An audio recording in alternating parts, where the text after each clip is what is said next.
It's a sunny day in Glasgow, but any fan of literature isn't out to enjoy the high temperatures. Instead, they've gathered here at Glasgow's iconic Mitchell Library, where the annual AyeWriteFestival took off to a flying start this weekend.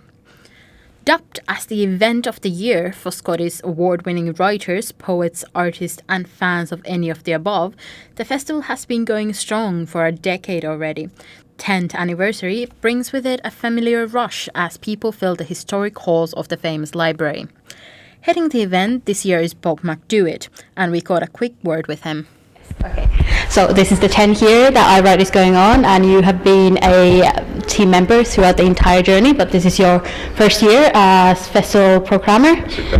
What does it take to keep a festival like this running for 10 years? So I think it's been really nice to watch it grow. So obviously when it started it was a much smaller event than it is now. We're actually twice the size.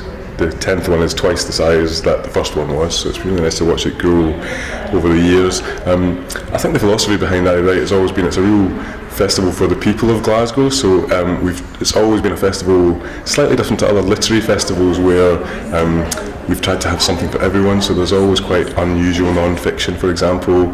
There's always been a great focus on Glasgow writers, people from Glasgow who've published books about Glasgow, whether that's been about the history of theatres or photography or music or politics. There's always been a real sort of strong Glasgow content, but also looking beyond Scotland to international writers and to best-selling writers from all kinds of genres. So the pressure on a programmer taking over in the 10th year is just to make sure that the 10th festival is as good as all the ones that have been before us. AyeWrite is traditionally a very Scottish book festival, but you also bring a lot of international influences.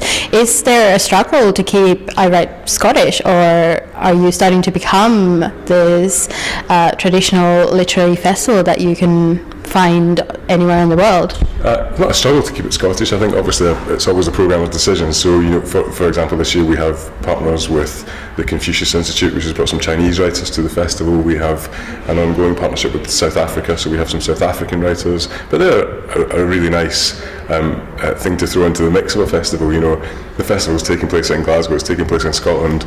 We're obviously going to have a lot of Scottish writers and a lot of local writers. So I think it's probably just a question of trying to get the balance right between the two. The AyeWrite Festival is not just a platform for traditional book promotions. It has tackled even some controversial subjects in the last years and continues to do so. Scottish Pen Talk on Sunday discussed the Charlie Hebdo shootings in France, drawing opinions from a wide audience and varied panel.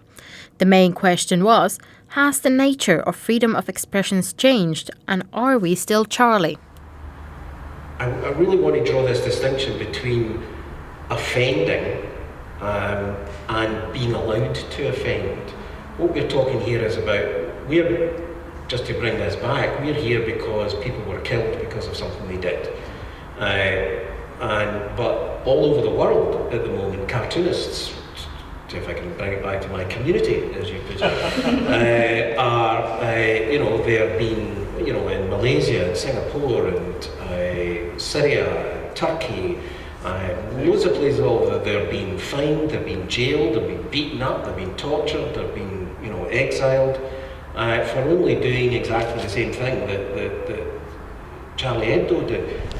The weekend has kick-started the 10th AyeWrite Festival, but there is still more to see here at Mitchell Library. Tickets are available throughout the week for a variety of talks on poetry, fiction and art. This festival is Scotland's place to be this week. This is Tia Mirtunen from UWS News.